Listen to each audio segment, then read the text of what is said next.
नमस्कार, नमस्कार. बोला. तर आज 3 सप्टेंबर आहे. हो, बोला ना. तरी आता राज्यामध्ये हवामान अंदाज कसा राहील बरं?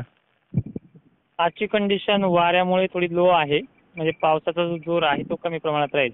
हं. पण जळगाव असेल, काही बुलढाण्याचा उत्तरेकडील भाग असेल, या भागांना रिमझिम ते हलक्या स्वरूपाचा किंवा झडीसारखा पाऊस पाहायला मिळेल आजच्या डेटला.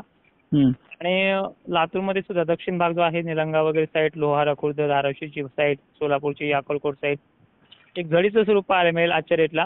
हं. त्यानंतर संध्याकाळच्या पिरियडला अकोला, अमरावतीमध्ये उत्तर भागामध्ये काही ठिकाणी पावसाची शक्यता आहे. मोजक्या भागांमध्ये राहील, जास्त काही सर्वदूर नाहीये.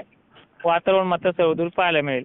हं. त्यानंतर सिस्टम हे पूर्व विदर्भातल्या यवतमाळ वगैरे भागात बनणार आहे पुन्हा एकदा आजच्याही डेटला.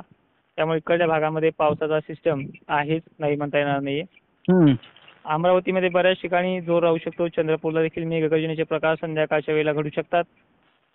आणि लातूर, परभणी, जालन्यामध्ये मोजक्या भागांमध्ये कंडिशन आहे, जास्त काही नाहीये. जे 2 तारखेला 1 तारखेला झाले ते पुन्हा नाहीये. पण मुसळधार सरी, मध्यम सरी अशी कंडिशन सोलापूरची उत्तर बाजू, बार्शी वगैरे, धाराशिवचा परिसर या भागांमध्ये राहू शकते. हं. बीडमध्येही काही ठिकाणी मध्यम स्वरूपाचा, दमदार स्वरूपाचा पाऊस होऊ शकतो. भाग घेण्याची कॅपॅसिटी किंवा कव्हरेज एरिया जो आहे तो 35 ते 60% एवढा आहे.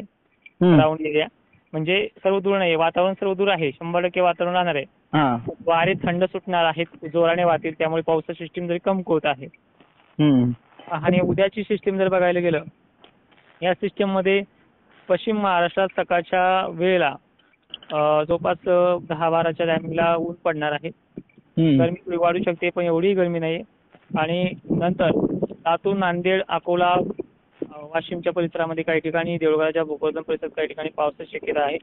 मोठा पाऊस नाहीये, पण 1-2 ठिकाणी हा मोठा पावसाची पडसाद देखील उमटतील. त्यानंतर उद्याच्या डेटला 4 तारखेला नाही, किती तारखेपर्यंत सर पाऊस राहणार आहे आता? पाऊस हा गणेश उत्सव किंवा गणेश उत्सव संपेपर्यंत कायम आहे. फक्त याच्यामध्ये काय आहे, काही काही भागांना उघडीप मिळणार आहे. आता काय होतंय, आपण उघडीप जर सांगितली तर 10-5 ठिकाणी हा पाऊस पडतोय, त्यातले शेतकरी फोन करतात, तुम्ही त्याला उघडीप सांगितली होती. हो. त्यामुळे उघडीप आपण आता टक्केवारीनुसार सांगणार आहे. सर्वत्र उघडीप नाही, हां. शेतकऱ्याला उघडीप मिळते. पण ढगाळ वातावरण, बुरबुर अशा काही सकाळच्या वेळी आणि नंतर दिवसभर कामं करता येईल शेतकऱ्यांना. हां. गुरुवारचा विचार केला 5 तारखेचा, छत्रपती संभाजीनगरच्या उत्तर भागाकडे तालुक्यांना, कन्नड, सिल्लोड या भागामध्ये तालुक्यांना पावसाची शक्यता आहे. भाग बदलत आहे, सर्व दूर नाही. हं. पूर्व भागामध्ये पैठण, गंगापूरला उघडीप पाहायला मिळेल. मोजक्या भागांमध्ये थोडेसे थोडे वगैरे पाहायला मिळतील. अकोला आणि बुलढाणा, शेवगाव पट्ट्यामध्ये पाऊस आहे. अमरावतीमध्ये पाऊस आहे. बीड जिल्ह्यामध्ये गेवराई, शहागड पट्ट्यामध्ये पाऊस आहे हं. गुरुवारच्या डेटला सुद्धा. त्यानंतर सगळ्यात महत्त्वाची तारीख येते पुन्हा एकदा शुक्रवारची.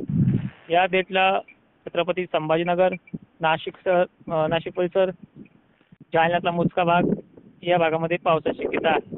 म्हणजे एकंदरीत पावसामध्ये जो जोर होता तो कमी झालेला आहे. आता फक्त व्याप्ती 35-40 एवढीच कव्हरिंग आहे, जास्त काही मोठी नाहीये.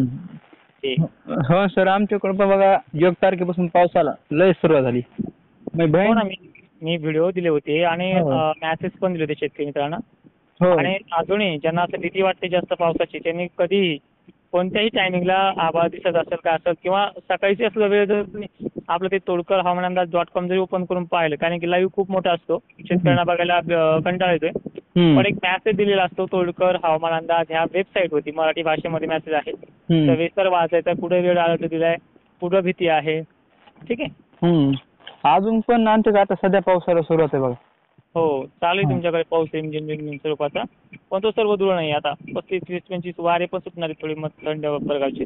हो, मग असं बघा वारण ही लय झालं तर तिथं सगळे कलवंडे सगळे कापस. हो, भरपूर लय पाऊस झाला बघा. असं रानाच्या बाहेर पाणी निघालं, एवढं झालं. अहो, आमच्याकडे लय नुकसान झालं शेतकऱ्यांचं. लय नुकसान झाले हो.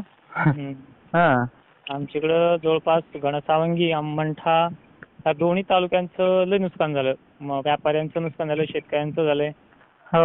नदीचं पाणी गायामध्ये